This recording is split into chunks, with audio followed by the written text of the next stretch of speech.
I came home from the hospital a day early, still weak, chest aching with every step. I opened my bedroom door and froze.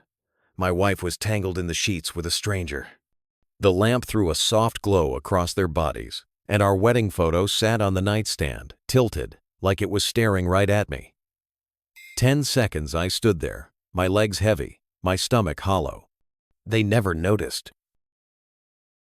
The doctor had told me my recovery was ahead of schedule. 3 nights under machines, wires beeping in the dark, and Claire never visited. She said hospitals drained her. Now I understood. The cab ride home was silent, the city lights passing like ghosts in the window. Her car was crooked in the driveway, one tire on the curb. The house was dark except for a faint glow upstairs. Every step up the stairs felt louder than it should, like the house itself was warning me. I pushed the half-open door. There they were. Claire's laugh. Once mine, now spilling for someone else. My chest tightened, sharper than any scar from the hospital. I didn't scream. I didn't fight. I just backed away, cold, steady. Down the stairs, out the door, into the cab that hadn't moved. The driver looked back in the mirror. "You just got home, man." "Drive," I muttered, jaw locked, eyes forward. This wasn't the end. It was the first strike. I didn't tell the cabbie to take me home, and I didn't tell him to head for the airport. "Downtown," I said, my voice flat. The city blurred past the window neon signs, people crossing streets, none of it reaching me. Carl Matthews' office waited. He was more than a lawyer. He was someone who owed me. I'd fixed his computers on weekends, drank beer at his cookouts. Now it was my turn to collect. 30 minutes later, I stepped into his office still in hospital sweatpants, the smell of disinfectant clinging to me. Carl glanced up, startled. "You're supposed to still be in recovery." "Plans changed," I said, shutting the door. I told him what I'd seen. No raised voice, no curse words, no tears. Just the truth, dropped on his desk, like cold steel. He leaned back, eyes sharp. "So, you want a divorce?" "Yes," I said, "but more than that." I slid a folder across to him, inside, deeds, bank accounts, a power of attorney Claire never updated. She had no clue I'd moved everything into a trust last year. Carl flipped through the pages, the paper crackling in the quiet. His brows climbed higher with every sheet. "You already moved everything?" "Everything," I said evenly. By tonight, her cards would be dead, her access gone, her safety net cut. Carl let out a low whistle. "You're going to war." I stood, the weight gone from my shoulders. "No, I'm already winning." By sunset, the house that once held our life together had turned into a fortress. The locksmith's drill whined through the old locks, metal shavings on the mat by the door. Every deadbolt was swapped, the garage opener reprogrammed, the alarm code erased, Claire's name marked as unauthorized. I wasn't waiting for her to stroll back. Next came the bank. The clerk's polite smile faltered when I asked to close the joint account. Claire had been bleeding it for weeks, thinking it endless. She hadn't checked today. I slid over my ID, and within minutes the last $23,000 was mine again, resting in the private account she never knew existed. The manager gave me a weary look. "You're not the first, but at least you caught it in time." "Not caught," I said, my voice sharp. "I let her think she was winning." The car was next. Her luxury SUV, the one she bragged about, wasn't even in her name. A single phone call, a quick signature, and the dealership buyback clause made it vanish from her life. So when Claire and her lover wandered up the driveway later, probably eager to crawl back into my bed, nothing remained. The key didn't turn. The car was gone. Their cards declined. From across the street, steam curling from my coffee cup, I watched her pound on the locked door. "Tom, open the door. This isn't funny." Her voice cracked, rising higher with each word. Her lover tried to play tough, fists at his sides. "Yo man, open up. We're not here to fight. His voice wavered. I didn't move. I didn't blink. I turned to Carl, standing beside me, and muttered, "Let's go." As the SUV pulled away, I looked back one last time. Claire collapsed on the porch in sobs, her lover pacing circles, phone in hand, panic on his face. And me? I felt nothing. This was only the beginning. The next morning, I sat on a hotel balcony, coffee steaming in the cool air. Cars below crawled through traffic. People rushed with earbuds and briefcases. The world looked ordinary, but mine had already shifted. My phone buzzed. 10 missed calls from Claire, 5 from an unknown number, 1 voicemail I didn't bother to open. Instead, I logged into my lawyer's portal. Divorce papers filed, restraining order pending, evidence attached, the security footage from my house. Claire hadn't even closed the blinds. Next came the civil suit. She'd siphoned thousands from our joint savings, some of it protected VA disability benefits. Carl explained it plain. She'd pay it back or face criminal charges. Either way, she'd bleed. But that wasn't the best part. Her lover Matt's name appeared in the transfer's money wired directly to his Venmo. A rookie mistake. I drafted an email to the university. Screenshots, timestamps, details of their affair on school property. During work hours, Claire worked admin. Matt was tenured faculty. It wasn't just immoral. It was misconduct. By late afternoon, the reply hit my inbox. Forwarded to academic integrity and HR. 1 email, and the dominoes started to fall. Claire's parents had never hidden their contempt for me. Her mother once told me at Thanksgiving, "Not the husband we prayed for, but at least you pay the bills." So when I parked in their manicured driveway that Sunday, folder under my arm, I expected nothing but hostility. Claire opened the door, shock flashing in her eyes. "What are you doing here?" "I brought something for your parents," I said, my tone flat. Cynthia appeared behind her, smirk sharp as ever. "Let the man speak," she said. Inside, Gerald sat in his recliner, flipping through a golf magazine. I placed 3 documents on the coffee table. First, $38,000 in unauthorized withdrawals, every transfer documented. Second, an email from the college confirming the ethics investigation. Third, the deed proving I'd sold the house weeks ago to my cousin Derek, then leased it back, which meant every night Claire stayed there was trespassing. Cynthia sneered. "You're bluffing." I slid the papers toward Gerald. "Check with the county registrar." His hands trembled as he scanned. Claire's breath caught, her face pale. "You'll hear from my lawyer," I told them. "I'm recovering the funds, and if I must, I'll file federal charges for theft of VA-protected income." Claire's voice cracked. "Why are you doing this?" "For 12 years I put you first," I said. "And you let me come home from the hospital to find another man in my bed. You mocked me, you laughed, and you," my eyes locked on Cynthia, "encouraged it." I handed over one last paper.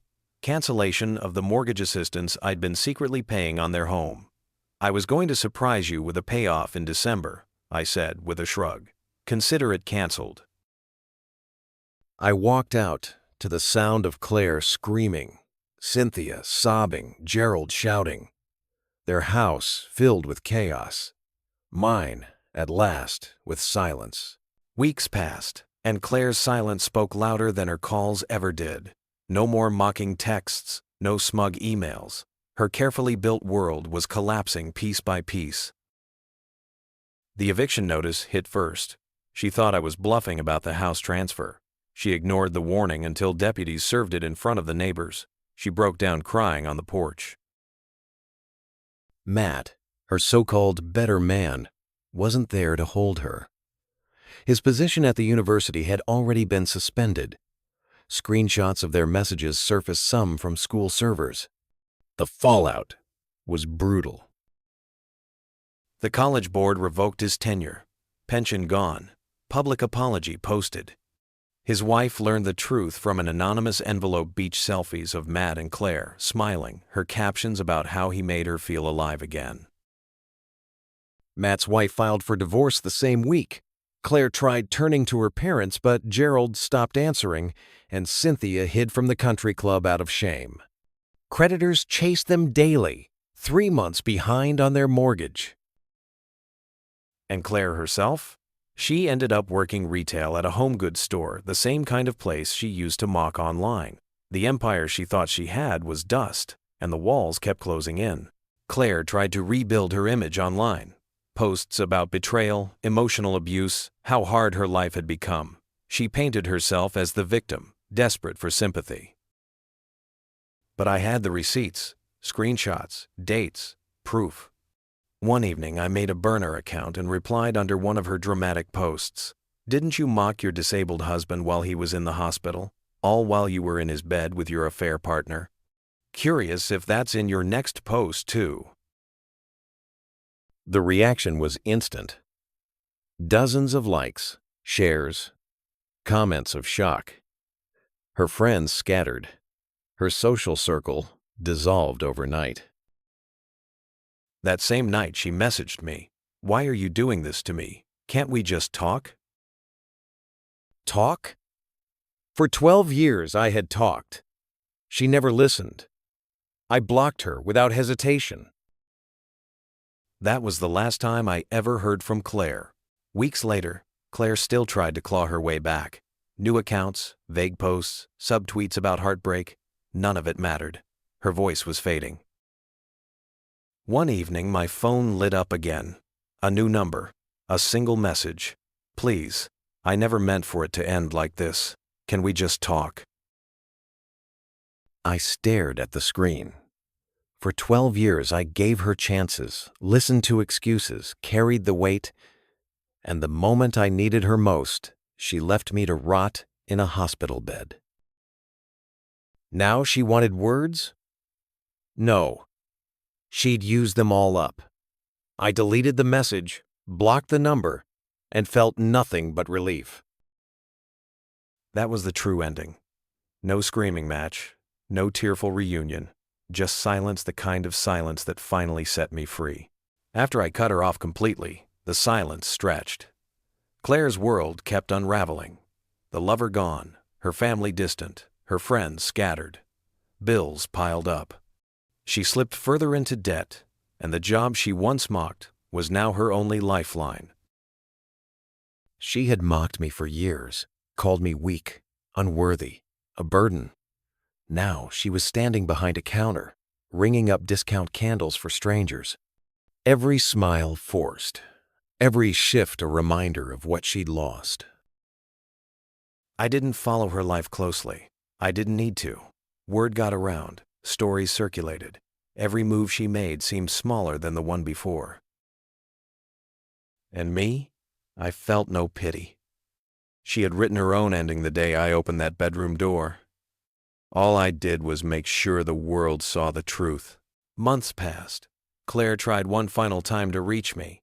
A handwritten letter slipped into my lawyer's office, begging for forgiveness, asking for a second chance. She wrote about how lost she was, how Matt had abandoned her, how her parents wouldn't answer the phone. She claimed she was broken, that she still loved me. For a moment, I felt the weight of those 12 years, every holiday, every late night, every sacrifice I made believing she was my partner. But then the memory slammed back, her laughter with another man, in my bed while I lay in a hospital alone. Whatever we had died that night. I didn't reply. I didn't even keep the letter. It went into the shredder, just like the marriage. That was the last attempt she ever made. A year later, I wasn't in that house anymore. I'd traded 4 walls of betrayal for a cabin by a quiet lake. Mornings started with fishing at sunrise, evenings with the sound of water against the shore. I kept my distance from the past. No more calls, no more letters, no curiosity about what Claire was doing. That chapter was closed. For the first time in years, I felt peace. Not revenge, not rage, just peace. I didn't just hide away at the lake. I found purpose again. I started volunteering with veterans, men and women who knew what it meant to fight battles both seen and unseen. With Carl's help, I set up a nonprofit to provide housing and legal aid for military families.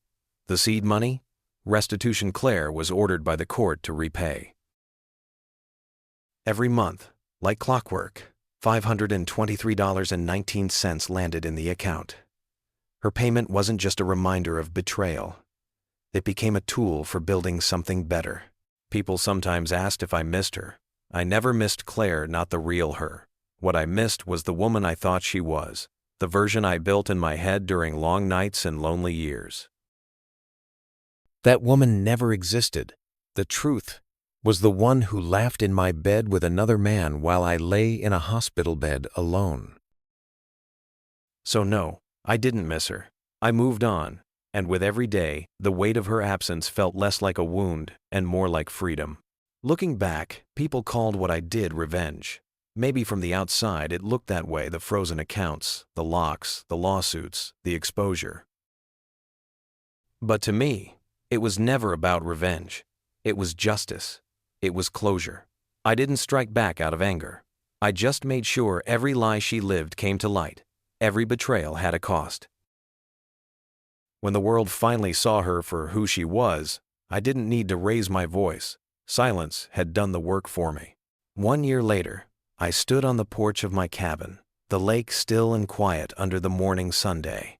The past felt distant, like a story I'd once lived but no longer carried.